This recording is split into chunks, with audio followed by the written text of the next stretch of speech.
Mighty number 9. Welcome, ladies and gentlemen, to Mighty Number 9. The recently released Kickstarter game that started back in 2013. Oh boy, am I gonna have fun with this one. Oh, in fact, I'm pretty sure a lot of people are having fun with this one, except the backers, of course, since apparently they can't get a hold of the game. But with that said, as you can see, a lot of people seem to work on this game. Yeah, what can I say about this game that probably hasn't already been said in every single review and every single hate comment about this game that's ever been said so far? Like I said, it's only been about a week as of this recording session that the game's been out. And here's the thing. Yeah, you saw right. I am currently playing the Wii U version of Mighty Number 9. So, oh boy, is this gonna be fun. So,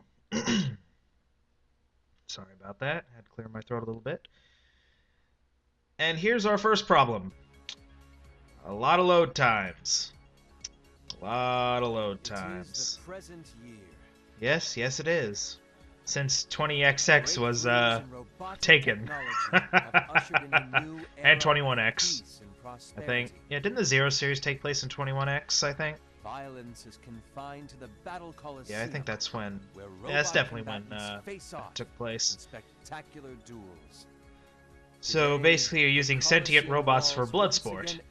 Well, oil in this case, but you get the idea. When suddenly everything goes nuts. Correct me if I'm wrong, but isn't this the plot of Mega Man, of all the X games and Mega Man 10? That's just what I'm guessing here. Yeah. Also, I noticed Pyrogen was on that. So, we have that to look forward to. So let's see what we got here, folks. Now, the thing is, this game was kickstarted back in 2013 by Keiji Inafune, the man behind Mega Man. Well, he's believed to be primarily the man behind Mega Man. Now, he basically left Capcom, I think around 2010, shortly after Mega Man 10 was released, or before that, I could be wrong. But basically, at that point... Oh yeah, this is Beck, our not Mega Man for this not Mega Man game. And that is Dr. White, who's supposed to be the not Dr. Light. Well, actually, I think another character's supposed to be the not Dr. Light, or something like that. Yeah. What are you gonna do? But... I'll follow and monitor your progress. Okay. Yes, sir. Okay. So you got your basic controls here. You got your jump, you got your move, you got your attack. There is no charge buster in this. Well, there's no... Well, yeah, there's just no charge buster. There is a charge weapon. And surprisingly enough, it's the fire weapon. So if you played Mega Man 2, you got that going for you. Here we go. A news bulletin. Once again, the president has declared a countrywide state of emergency. Oh. Well, ain't that nice. Based on reports of haywire robots rampaging out of control in all 52 states. I'm being told we have a comment from Gregory Graham, CEO of Cherry Dynamics. It's supposed to take place in America. Cherry Dyne, of course, being the world's leading robot manufacturer. Let's go there now, live. Attention. Okay, I'm gonna bring this up right now. There is a clear difference between his character model and his character portrait. It's very weird, and because of the thing is, there's a clear disjoint between the model, the way the models look, and the art style they're going for. Personally, in terms of this guy, I think his model looks a lot better than his portrait. Just a thing there. Now, I think he's the only character I can say that for. Well, besides the Mighty Numbers, because they look pretty one-to-one. The Mighty Numbers look pretty one-to-one to their artwork, so... Yeah. So you gotta admit, at least he can stay consistent with character design. Like that. Well, the robots, anyway. Thing is, this is... The way they're designed... To me, they kind of look like a mishmash between what classic Mega Man looked like in X, which is the way you can perfectly describe the gameplay style in this game. Because Beck, it normally controls like classic Mega Man, but he has a dash and air dash like X does. Now the thing is, that dash actually works in with the gameplay mechanics, because as he's doing here, he's basically saying, you basically can immobilize an enemy by shooting them, and then dashing into them to absorb them. Also, because I don't really care what voice I have on at the time, I'm just keeping with English. Ow. Oh yeah. Yeah, notice that frame rate drop there? Yeah, that was glorious. Again, since I'm playing the Wii U version, yeah, we're gonna be having that happen a lot. This game also has a combo system in place, to where if you immediately attack an enemy once they've been stunned, you get a percentage. 100 is the best you can get, and that is a power-up. That is actually a power and penetration up, or in other words, you get piercing shots that go through walls. So he's not... Oh yeah, this is an extra life. Also, so I guess that's a universal option. I didn't know.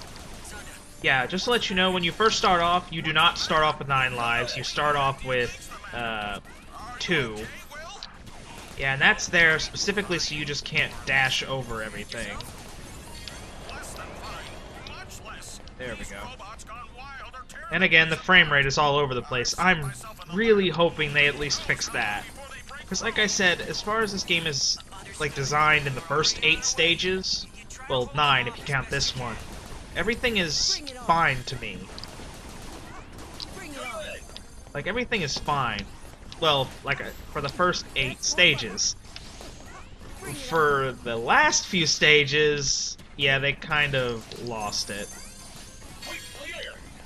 Yeah. Oh, you also get, like, various little things throughout. Yeah, so these little scrubbing bubbles, whatever you want to call them. They're just cleaning robots. Oh, come on. There we go. That little icon you see, like, right under my health, that is actually an Excel charge, or basically an E-tank. I think you have to find them. I could be wrong.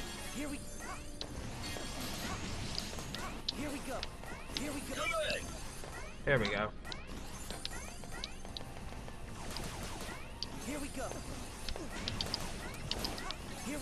There.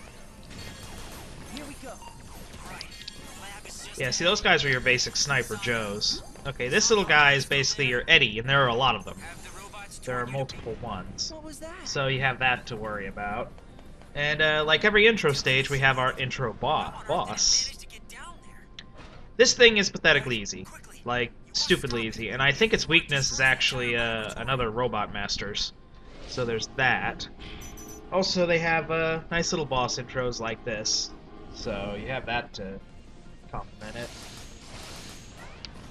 Yeah. So here's the thing that's different with this game. You actually have to damage bosses a certain amount and then dash into them.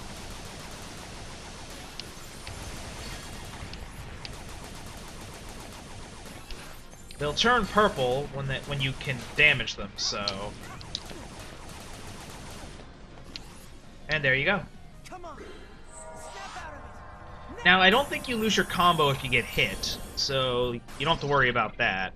But you do lose it if you get anything lower than 100, because the combo only counts if you are at 100. So, there's that. Also, at the end of every level, you're given a score based on what you've done. The thing is, most of this resets if you die. Like, I think the only thing that stays the same is your clear time and your cell absorption average, which is basically how many times did you get 100, 80, 70, you get the idea. With this, let's see, I think we're going into a little more story before we finish off this episode.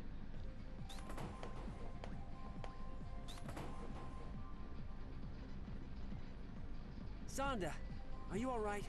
Okay, just refreshing my memory on something. Thank goodness. But where are the other mighty numbers? Well, based on empirical evidence, I believe they might be suffering from this robot affliction that's going around. You would say, you might say, Roboenza. Completely nuts all at once. Let me contact my brother at the head office in Tokyo. Maybe he can send help. Oh, you have a brother? Well, that's nice. Also, this is Dr. Sonda. I'm sorry, Soichiro. Please understand. The Japanese government won't let us intervene until we know the here's cause the thing. of the malfunction. Dr. Sonda, it reminds me more of Dr. Light than Dr. White does. But that's for a different reason later that we'll find Any out. robots you send to help could be affected as well, making things even worse. Just to confirm, Mr. Sonda, if we can isolate... As far as I know, I don't think this game has a fine Dr. Wawi yet. Absolutely, Professor White. I bet there is one somewhere, I just haven't found it yet, or haven't paid attention. Because, I will say this, the voice acting in this game is... questionable. Great idea. Wait, what? Yeah. You see, that robot that's standing right next to Dr. Sonda is Call. Call is pretty much our role, except she has a personality to match those dead eyes and expression she has, which means she doesn't have one. She is literally a robot in personality, even in the way she speaks. Professor, not to worry, Beck. Also, I will say there is one thing that kind of bothers me, the stone cold expression everyone has when they talk. I mean, at least Beck and White and Sanda, at least they have expressions. Call is just a flat expression, which I really don't like. Yeah. I mean, the Mighty Numbers have more personality than these guys do. But, just to give you an example here. Attention! A new tip has been unlocked. Configure controls and view tips. What kind of direction did they give her? Sound as robotic as you could, with a hint of emotion? What should we tackle next? But, with that said... Oh yeah, I got the DLC, so I'll probably do that eventually.